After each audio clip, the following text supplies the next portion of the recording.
So you want to make a YouTube channel, but the main thing that's holding you back is the gear. You don't know where to begin.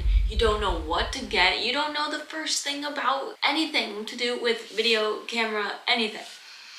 I'm here to help alleviate some of that stress you're feeling. First of all, just chill. Don't you worry, it's gonna be okay. You don't need a whole bunch of fancy things to start a YouTube channel, okay? A few pieces of gear will definitely help you, but if you have a phone, that's a great starting point. So what I'm gonna do today is share with you what I use to make my YouTube videos. I make do with what I have here. It's not the ideal setup, it's not an amazing setup, and I'm not gonna talk about all the technicalities and such because you're a beginner and you wouldn't know what those mean anyways, right? I'm just gonna give you the basics about my gear and be very honest about what I like and don't like about them. So to begin, I'm going to start with the audio. Here's the microphone, and I am not using it right now because I wanted you to get used to what it sounds like without this microphone. Now, it's just a Rode podcast mic. This is a really, really good mic. Okay, I'm gonna plug it in.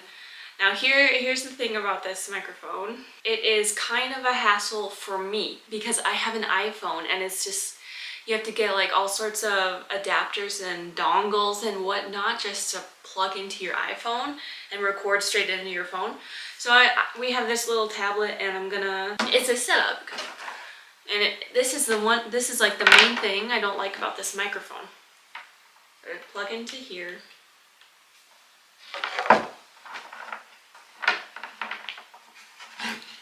Plug into here.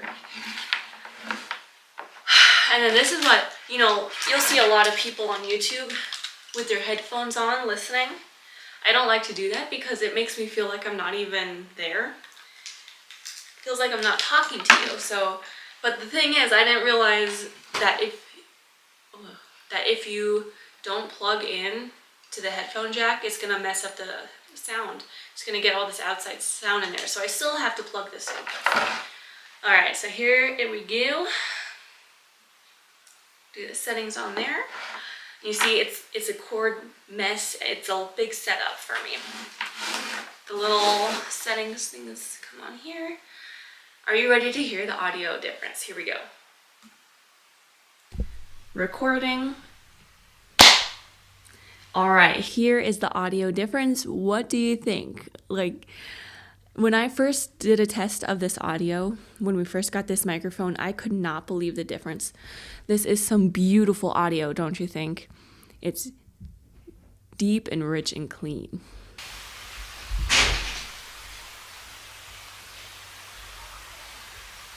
Let me give you another example here. You ready for this?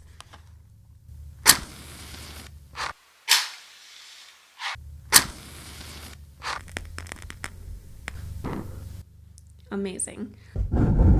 So generally speaking, I love this microphone. It's amazing quality. However, it's not ideal for like moving around and on the go.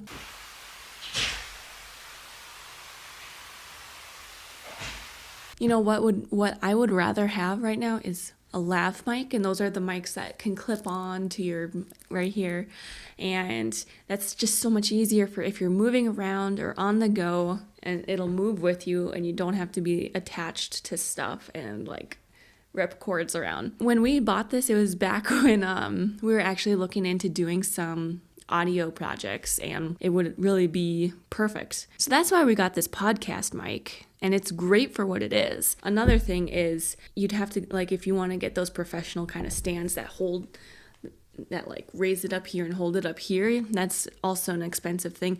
This microphone was $200. And then this stand you see here is actually 3D printed. My husband 3D printed it and it screws in there. Yeah, like having a stand for it was an issue as well. While this is amazing quality, it's a hassle to use for what I'm doing. Keeps me contained in one spot and it's a mess, as you can see. And In the future, I definitely want to get a set of 2 lav mics so I can do like interviews with people too, or just like be on the go and not have to be constrained to one area. Audio should actually be your number 1 priority, I think. Like even if you have poor camera quality, if you have good audio, people don't really care. You know, when you have annoying audio going on, it's nobody wants that, and it's a huge turnoff. So I'd say out of everything, audio should be your number 1 priority for gear upgrade. Even if you just record on your phone and don't have an actual camera, if you focus on good audio, it's gonna help you a lot. So I guess I can move on to the lighting that I use. My lighting situation sucks. Yeah, this is a Torgym softbox. It's some crap stuff. I do not recommend it. Basically, it was like a cheap softbox that I found on Amazon, bought it, and it gives you light. There's light here, you know. It does that. It does a fine job of just adding light to. I have terrible lighting in this house, so it does come with this remote. That's nice. Hit off. Off. See, it does make a big difference, but this remote is messed up too. Like on, and then it does warm. Okay, now it's working. Cool. I can change the brightness on here. There we go. Mode. It has some presets. Wow, I can't really see now. Okay, so this is the light. I actually, like 10 years ago, I went to school for video production. There I learned, you know, you got to use 3-point lighting. That's the main thing. So for me to just use this one light seems terrible to me. Like my instructors are just turning around in their graves. No, they're not even, they're still alive. Why did I say that? Anyways, you're supposed to have 3-point lighting. Your sunlight, your fill light, and then your backlight. This house was built in the late 1800s or something. The electrical situation in here is not the best, and we have to finagle so many things just to make basics work in here, such as to have the AC in our little bedroom. We have to run this extension cord all the way through the house just so we can run AC in the window there. So having 3 different lights, trying to plug in and run all that, it's just a nightmare in this house. Like I do have a lamp here.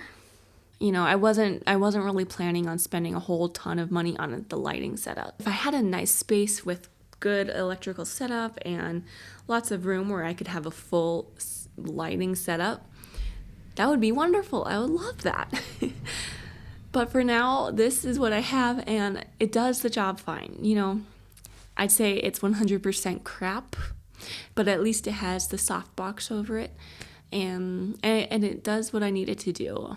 It adds light to my scene. So I do not recommend this light, but you know, what can you do? I'll put links to what I got down there in case you wanted to look at them and look at the specs, but I don't recommend this light. Oh yeah, that light is $50. I went on there just now to look, and they marked it as $89.99 crossed off, saying it's on a huge deal right now, $50.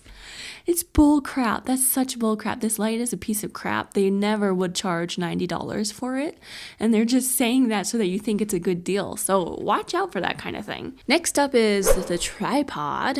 How am I going to do this? Because I'm using the tripod right now, right there.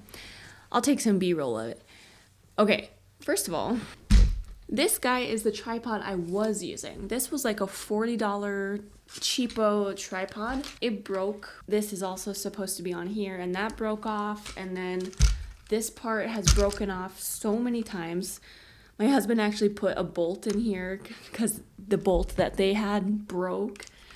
This thing has been through the ringer, and it's the cheap piece of crap. It did help for a while, and I still actually use it when I use my phone and want to like just do a quick little phone video. And it has the phone adapter thing here, and so I still keep it because I use it for my phone and doing things with that. But it is quite a piece of crap there. I needed an upgrade for the actual camera that I have, because this thing could not really hold the camera very well anymore, and if I had to like angle it up, the camera would fall off of it. So That's why we upgraded and got the K&F Concept. The K&F Concept. $90.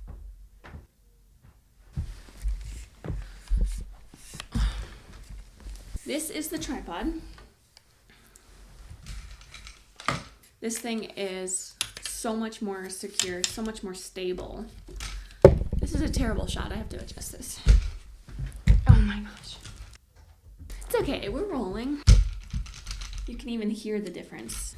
This can even flip upside down. These can go in like any angle. Like see, these legs can go flipping all the way up here. All of them. If you need to do some sort of finagling. Anyways, I do struggle with this tripod clearly because it has so many possibilities. Maybe too many possibilities for me, but for some people it could be amazing.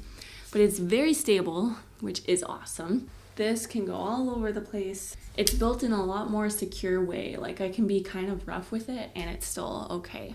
And you know, you can do whatever you want with the legs and then level it here. Like all the leveling can happen here. You don't have to worry about the legs. So that's nice. The one thing I don't like about this tripod is it's a lot of work for me to like pack up and put away. It works really well for when I'm here at home, but if I go out to the hills or something and try to pack it up, it's quite a hassle for me. It actually, you have to like put all these up and then I think you have to flip this upside down or flip the legs up and I mess it up every time. And that's on me. It's a headache for me to pack it and unpack it. So if I do bring it out somewhere, I don't use that carrying case. This is the case it came with. It's a nice case. You know, it has to be completely packed in the perfect way for it to fit in here, and it just drives me nuts. So if I do bring it in the car, I don't even use this. I just push these up and just walk around with it, carry it out. It works easier for me that way. So there we go. I've done this very setup with a bunch of my baking videos in the past, in fact. Worked very well. Worked very well. Don't underestimate the power of a good tripod. This thing is nice and sturdy. I do like it a lot. Yeah, $90 for this guy. I'd say it's well worth it. It can do all sorts of things and I probably don't use it to the full advantage I should. Now it's time for the camera, which I'm recording with. I did not think this through, did I? I'm just going to switch to my phone so that I can fully talk about this bad boy. Recording. This is actually going to be interesting because now I'm recording with my cellular phone, and to compare it to how it looked on the camera, this is going to be really interesting. I am shooting on 4K with the phone too, just so I could try to keep it the same. But this is the camera I use. This is the Sony Alpha ZV-E10. Sony Alpha EV-ZV-E10. I can never remember. I had to write it down. We put electrical tape over this because the red light, and it would always reflect in my baking videos I did. This is a vlogging camera.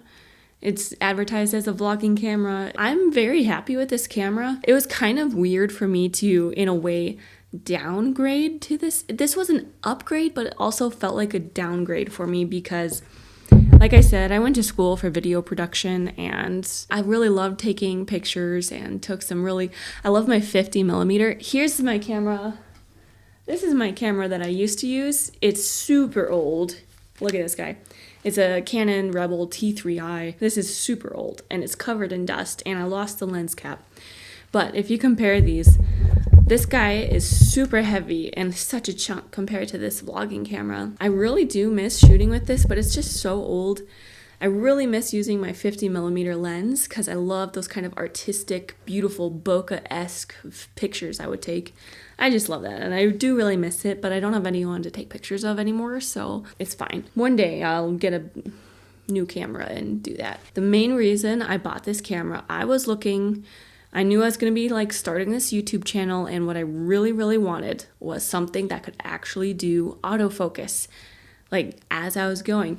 Because I'm used to these other kind of cameras that it's all manual focus, and it was always such a headache having to set the focus, and it, you know, especially if it was at like 1.4 f-stop, which I just love for that bokeh. And if you even went like this, you could be completely out of focus. And I knew I was just so tired of dealing with that, and I really wanted a camera that could do autofocus. This camera does a great job. It's not absolutely perfect, it's not 100%, but it does autofocus. And that, to me, that's totally worth it. This camera was $800 when I bought it. I actually looked on Amazon just now, like looking up these again, and it is on a special for $698 as of right now, mid-June 2024. So I'm like, oh, dang, I could have bought it for $100 cheaper. Another thing about this camera, it has the LCD screen flip. I'm used to that with my Canon Rebel T3i. And a lot of cameras don't have this ability, but when I really depend on this because I shoot myself, I record myself or would take pictures of myself and would just depend 100% on this flip screen. If I didn't have that, it would be so difficult. And so that's another reason why I got this one. It has that, makes it super easy. I'll put it on this tripod and flip the screen so I can see that everything's working fine, make sure the focus is still focusing. It's very important to me, and I don't have an external monitor, like the fancy people have, so you can see it a little bit bigger.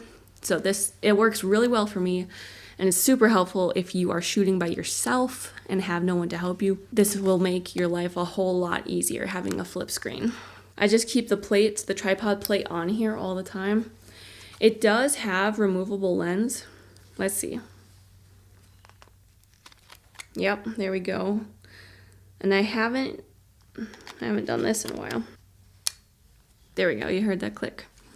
Yeah, I don't have another lens that I've never tried it with the new lens, but it does have the removable lens, obviously. And that'd be really fun for me to try sometime. I know, like, if I did this, I'd have to get an adapter for this 50, but I got a Sony just because I know eventually I want to continue with Sony. I am very familiar with Canon, and it's just, I don't know. I get sick of the whole Canon, Nikon, petty, whatever. Sony just is king, in my opinion, and I need to go in that direction. And a lot of people are like, once you learn on a certain one, like if I learned on Canon, you just stick with that because it's so hard to learn other equipment. I think that's bullcrap. Like, as soon as you know what to look for, kind of like learning different languages or learning different editing programs, like, you get the idea, you get how the mind needs to work for it, or you understand that certain tools should exist. The only problem is finding them and then doing like finger memorization of what buttons to press. I think learning new things is ideal, and I'm not going to let fear of learning something new stop me. So yeah, I'm very happy with this Sony. The only thing I'd say is the battery life is not very long. Like, if I shoot an hour-long video, it goes to like 30%. I only got it with the one battery. If I got another one of these batteries, one that's like an actual Sony one and not a Chinesium knockoff, it's like, I forget it was like $60 or $90 for just another battery. And for now, this works for me. It works fine. Like, it's good enough to shoot one 40-minute video where then I chop it up. But yeah, eventually, like, that could become a problem, not having enough battery. Another thing is, like, I turn it on, and then if I have it on the tripod and I run over here and try to set my scene, it'll shut off. And I haven't even looked to see if I can change that setting somewhere, but that's the other thing. Like, the screen will just go black and the lens will close back up. I should probably look to see if there's a setting for that, but see, I still make it work even though I'm not the best at this stuff. Oh, it also has slow-mo, which is really fun. On here, it has like 3 settings: camera, video, like take pictures, take video, and then do slow motion video. It's pretty fun. And it's like, this is silly. I just press this button to go through those options. But, it's a vlogging camera. It's meant for people who don't exactly know about f-stop, aperture, There's presets, or like me, you can just leave it in manual. And because I'm just used to working in manual, so I changed the ISO, f-stop, and shutter speed to all that kind of thing. So you can still have all those abilities, but it is meant for a more basic user, which can be really nice, especially if you're just starting out on YouTube and you just don't know how to make videos. You know, I was able to get like a 2-year education in it, so I'm very thankful for that. But I definitely don't think you need one in order to do anything. Like, don't feel like you need a special education in video production to do this, because I had one, and look, this is my setup. It ain't anything special. I'm not doing like a big camera review. It works great for me. I'm very happy with it. And something I will add is getting a good memory card is very important. This is a 128 gig SanDisk memory card. You can see the classes on there, like class 3 or speed 3, class 10. There's I'm always bad at remembering what these are, but I've had problems with my old memory cards. My memory cards were getting really bad, like only shooting for a few seconds. Like sometimes it would shoot for minutes long. Sometimes it would stop after a couple seconds. I wasn't paying attention. It didn't know that it stopped. So getting a quality memory card, I would say, is also an extremely important thing that is not thought about all the time. And just having a lot of space, having a good, like a fast speed memory card, do some research on that. It'll save you a lot of annoyance and time and retakes. Memory card, really important too. This is just like the basic equipment I have. If you want a more detailed anything or have questions, go ahead and let me know in the comments and I'll see what I can do. Let me know also, I was considering doing a gear review of like in the office, in our den. If you want to know what kind of computer equipment I use, I could also do a video on that. Just let me know if you want me to, otherwise I probably won't. But yeah, if you have any questions about the gear I use or anything, let me know. To recap, the most important thing I would say is get your audio right. If you are using a camera, make sure you have a reliable and fast memory card. The rest of it is just bonus stuff, you know. You don't need anything special or fancy, just something that's good enough to move on. Gitmo, good enough to move on. You know what, now I better try to shoot this thumbnail. I'm gonna shoot a thumbnail photo with all this stuff in here, and then I'm gonna take some B-roll of my gear. Oh yeah. Okay, I'm gonna go.